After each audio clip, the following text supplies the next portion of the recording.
এই মঞ্চত আপোনালোকে বহুত ইউপিপিএলৰ মিটিঙত বহুত নতুন মুখ দেখিছে আৰু তেখেতসকলৰ ভাষণো অলপ আগতে বক্তব্য শুনিছে। ইউপিপিএল দলৰ প্ৰতিষ্ঠাপক সভাপতি ইউজি ব্ৰহ্ম ডাঙৰীয়াই 2015 চনত বিটিআৰ অঞ্চলত শান্তি প্ৰতিষ্ঠা কৰা, বিভিন্ন দল সংগঠনৰ মাজত সমন্বয় কৰা, স্থায়ীভাৱে এই অঞ্চলত আমাৰ মাজত যাতে শান্তি সম্প্ৰীতি ভাল পৰিৱেশ সদায় থাকে আৰু ইয়াৰ লগতে এটা সুশাসন গঢ়ি তুলিবলৈ আৰু গণতান্ত্ৰিক যি প্ৰক্ৰিয়া এইটো শক্তিশালী কৰি ৰাখিবৰ কাৰণে ইউপিপিএল দল তেখেতে গঠন কৰিছিলে। সেই সময়ত এটা ইউপিপিএলৰ কাৰণে কঠিন এটা সময় আছিলে। সেই কঠিন সময়তো ইউজি ব্ৰহ্ম ডাঙৰীয়া কিছুমান সতীৰ্থক লগত লৈ ইউপিপিএল দলৰ নাওখন তেখেতে মেলি দিছিলে আৰু সেই ইউপিপিএল দলৰ নাওখন বহুত কঠিন এটা পৰিৱেশত তেখেতে নাওটো মেলি দিয়াৰ পিছত লাহে লাহেকৈ দেখিলে যে এই ইউপিপিএল দলটো 2020 চনত শান্তি চুক্তি হোৱাৰ পিছত বহুত দল সংগঠনৰ নেতৃবৃন্দ, সমাজৰ সচেতন লোকবিলাক, বুদ্ধিজীৱী, বিভিন্ন শ্ৰেণীৰ ৰাইজে আহি যোগদান কৰাৰ সময়ত পিছত আজি ইউপিপিএল দল এজন নাও হৈ থকা নাই, এইটো বৃহৎ এটা জাহাজ হৈ গ'ল। আজি ইউপিপিএল দল মছলপুৰত আগৰ সময়ত এটা বহুত এটা প্ৰত্যাহ্বান আমাৰ দলৰ কৰ্মকৰ্তাবিলাক যিসকল ব্লক কমিটিত আছে, প্ৰাইমাৰী কমিটিত আছে, বুথ কমিটিত আছে, বহুতখিনি সমস্যাৰ সন্মুখীন হ'ব লগা হৈছিলে। 2020 চনত আমি ইয়াৰ পৰিষদ নিৰ্বাচন জিকিলোঁ।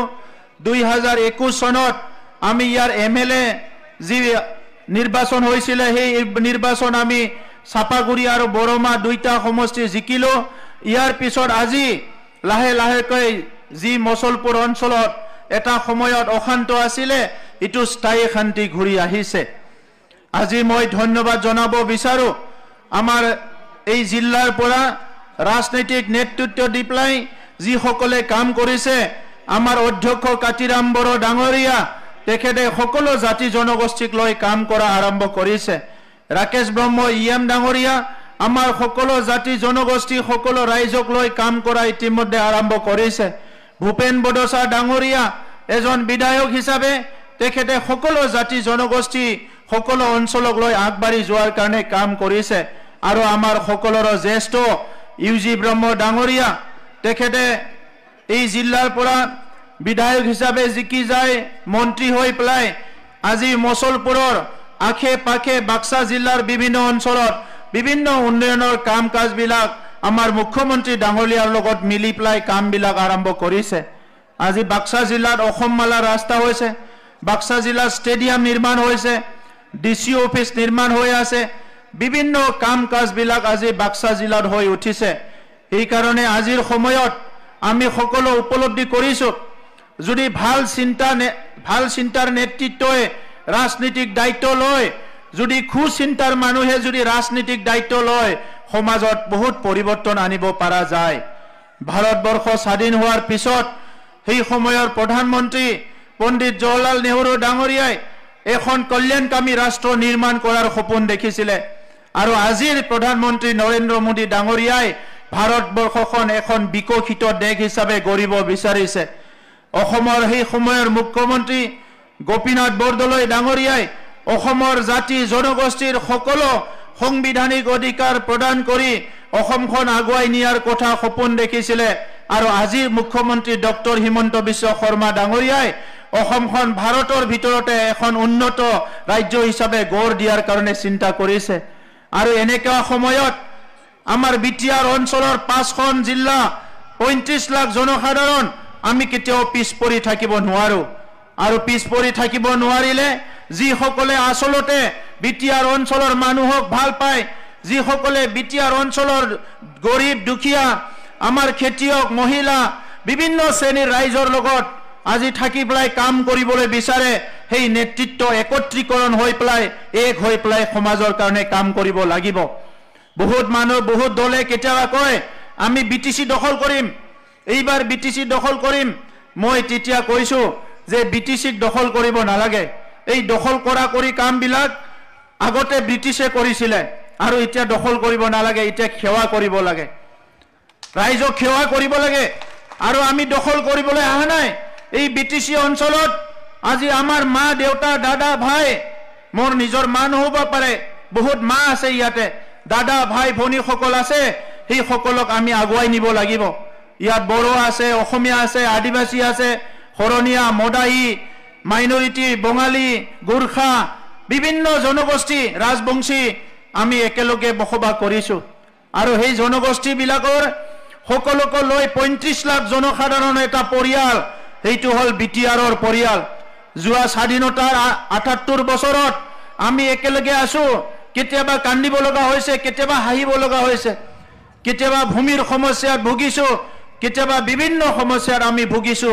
কিন্তু একেলগে আমি এই সমস্যাবিলাক সন্মুখীন হৈছো কেতিয়াবা অসম আন্দোলন হৈছে কেতিয়াবা বড়ো আন্দোলন হৈছে কেতিয়াবা বিভিন্ন জনগোষ্ঠীৰ আন্দোলন বিলাক হৈছে আৰু ইয়াৰ পিছত আহি মাজতে বড়ো অনাবৰৰ হৈ গল আৰু হিবিলাক আজিৰ সময়ত আমি উপলব্ধি কৰিছো ভাল নেতৃত্বৰ হাতত যদি শাসন যন্ত্ৰটো নাথাকে দেশৰ নাগৰিক বিলাকে কষ্ট পাব লগা হয় মই হাগ্ৰামা মহিলাৰী ডাঙৰীয়াৰ আজি এই মিটিংত কিবা এটা সমালোচনা কৰি কথা ক'বলৈ বিচৰা নাই কিন্তু হাগ্ৰামা মহিলাৰী ডাঙৰীয়া মানুহক মৰম কৰিব পৰা হৃদয় তেখেতৰ নাই মানুহক বুজি পাব পৰা হৃদয় তেখেতৰ নাই তেখেতে শিক্ষা দীক্ষা সামাজিক অৰ্থনৈতিক এই কথাবিলাক চিন্তা কৰিব পৰা ক্ষমতা হাগ্ৰামা মহিলাৰী ডাঙৰীয়া নাই আৰু যোৱা 17 বছৰত শাসন কৰা ইয়াৰ আগৰ 2003 চনত চুক্তি কৰা এই সময়বিলাকত আজি এই মঞ্চত বহি থকা চন্দন ব্ৰহ্ম ডাঙৰীয়া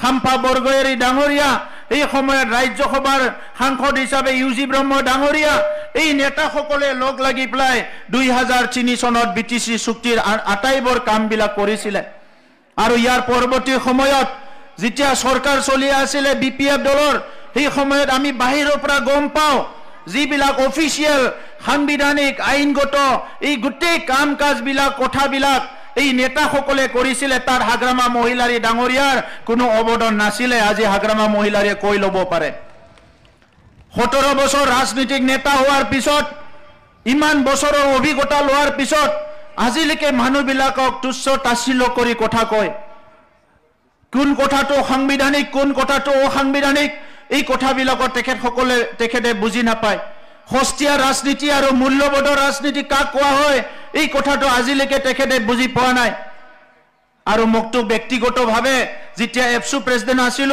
এই সময়তো ব্যক্তিগত আক্ৰমণ কৰিছে আজিলৈকে ব্যক্তিগত আক্ৰমণ কৰি আছে হাগ্ৰামা মহিলাৰী মোৰ টাৰ্গেট নহয় মোৰ টাৰ্গেট হৈছে BTR অঞ্চলত বসবাস কৰা 35 লাখ জনসাধাৰণ BTR অঞ্চলত বসবাস কৰা প্ৰত্যেক ছাত্ৰ ছাত্ৰীয়ে গুণগত শিক্ষা পাব লাগিব এই কাৰণে 3টা বছৰ এক বছৰ কোভিডৰ কাৰণে কাম কৰিব পৰা নাই 3টা বছৰত 1700 স্কুল ভাল কৰিলো আৰু যোৱা বছৰ ঘোষণা কৰিছো যে যিমানখিনি চৰকাৰী বিদ্যালয় আছে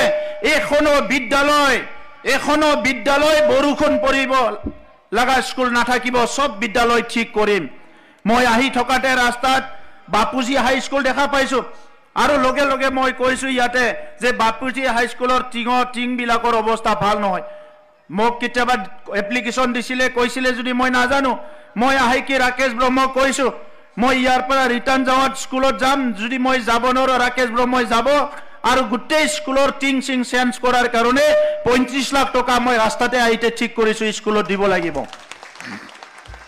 মই কোনো এপ্লিকেশন দিবলৈ যাব নালাগে মই নিজে চাই প্লাই কৰিছো যে আগতে এখন বিদ্যালয় ৰিপেয়াৰিং কৰিলে এলপি স্কুলত 10 লাখ টকা বিচাৰিছিলে আজি আমি 1.5 লাখ টকাটো স্কুল ৰিপেয়াৰিং কৰিব পাৰিছো 6000 অংগনবাড়ী কেন্দ্ৰ বহুত অংগনবাড়ী কেন্দ্ৰৰ মাটি নাই ঘৰ নাই MGNৰেগাৰ পইচা দিয়ে আমি 800খন আমি অংগনবাড়ী কেন্দ্ৰ নিৰ্মাণ কৰিলো BTRৰ 40টা সমষ্টিত মিটিং কৰিবলৈ জাগা নাই মানুহবিলাকে স্কুলত যাই ৰাজনীতিৰ মিটিং কৰে বিভিন্ন মেল মিটিং বিলাক কৰিবলৈ জাগা নাই 40টা সমষ্টিত 40টা সুজিত নাৰ্জাৰী মেমৰিয়েল অডিটৰিয়াম নিৰ্মাণ কৰি কমপ্লিট কৰা হৈ গল 1 কোটি টকাৰ BTR অঞ্চলত বহুত খেলুৱৈ আছে খেলিবলৈ জাগা নাই এই যোৱা বছৰ আমি চিন্তা কৰিছিলোঁ, এই বছৰৰ পৰা আৰম্ভ কৰিছোঁ বীৰ শিলাগাঙৰ নামত 5 কোটি টকাৰ ষ্টেডিয়াম 40টা সমষ্টিত নিৰ্মাণ কৰাৰ কাম আৰম্ভ হৈ গৈছে।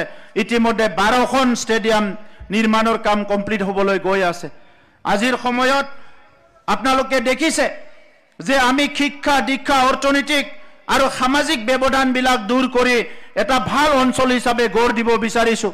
আমি সংগ্ৰামৰ নামত বিভিন্ন অধিকাৰ সংগ্ৰাম, ৰাজনৈতিক সংগ্ৰাম বিভিন্নৰ নামত 30টা 40টা বছৰ আমি অলপমান অস্থিৰতাৰ মাজেৰে আহিব লগা হৈছে।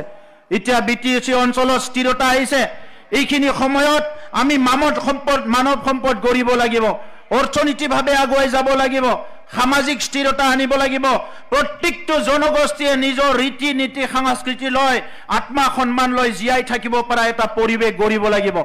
আৰু ইয়াৰ কাৰণে বড়োলেণ্ডৰ এতিয়া বড়োলেণ্ড হেপিনেছ মিছন চলি আছে। ইয়াত প্ৰায় 93টা সংগঠন আছে।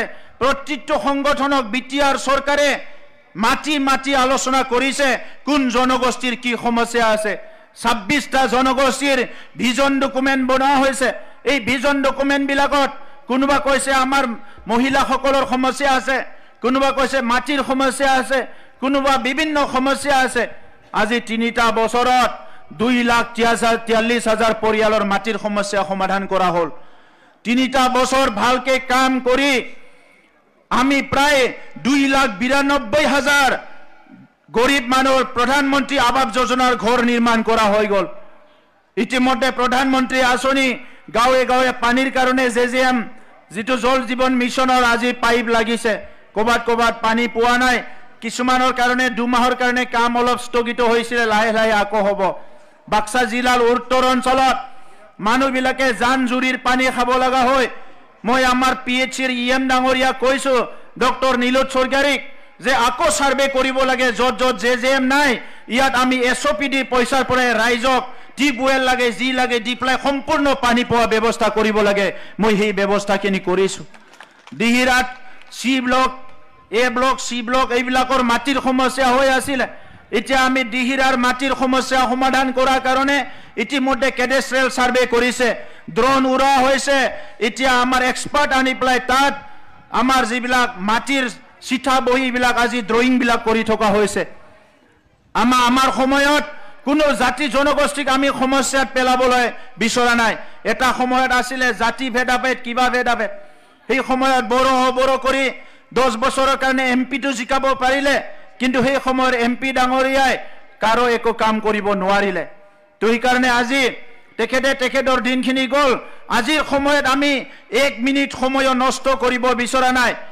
আজি সুপাৰ 50 আপোনালোকে দেখিছে, ইঞ্জিনিয়াৰিঙৰ কাৰণে, ডক্টৰৰ কাৰণে, UPSC APSCৰ কাৰণে দুখীয়া ল'ৰা ছোৱালীক আজি দিল্লী গুৱাহাটীত আমি ফ্ৰী কোচিং দি আহিছোঁ। আজি বাক্সা জিলা যোৱা বছৰত হায়াৰ ছেকেণ্ডাৰীত আৰ্টছত অল আছামত টপ কৰিছে, এইবাৰো অল আছামত টপ কৰিছে। গতিকে আজি বিভিন্ন কলেজবিলাক নিৰ্মাণৰ কাৰণে আৰ্থিক সাহায্য দিয়া হৈছে। BTRত প্ৰত্যেকখন কলেজতে আজিৰ BTR চৰকাৰখনে আৰ্থিক সাহায্য দিয়া হৈছে। আমি নলেজ চেণ্টাৰ বনাইছোঁ। যিমান VCDC অফিচ বাকী আছিলে সব VCDC অফিচ বনোৱা হৈ গ'ল। VCDC অফিচবিলাকত আৰু এটা জ্ঞান কেন্দ্ৰ নিৰ্মাণ কৰিছোঁ। CLF যিবিলাক আমাৰ বাইদেউসকলৰ আছে, এই CLF বিলাকৰ অফিচ নাই। অসমত বা বিভিন্ন জায়গাত কত CLF বিলাকৰ অফিচৰ কাৰণে ডাইৰেক্ট চৰকাৰে পইচা দি অফিচ বনোৱা নাই। কিন্তু আমাৰ BTRত 95খন CLFৰ অফিচ নিৰ্মাণৰ কাম ইতিমধ্যে চলি আছে, যাতে বাইদেউসকলে এই সেলফ হেল্প গ্ৰুপ সকলে বহি পেলাই মিটিং কৰিব পৰা যায়। আমি কৈছিলোঁ আমাৰ মাইনাও চোৰাং বিথাংকিৰ দ্বাৰা সেলফ হেল্প গ্ৰুপবিলাকক আমি আৰ্থিক সাহায্য দিম। ইতিমধ্যে 10,000 সেলফ হেল্প গ্ৰুপক 25,000 কৰি টকা দিয়া হ'ল। আৰু 5,000 সেলফ হেল্প গ্ৰুপ আমি লৈ আছোঁ।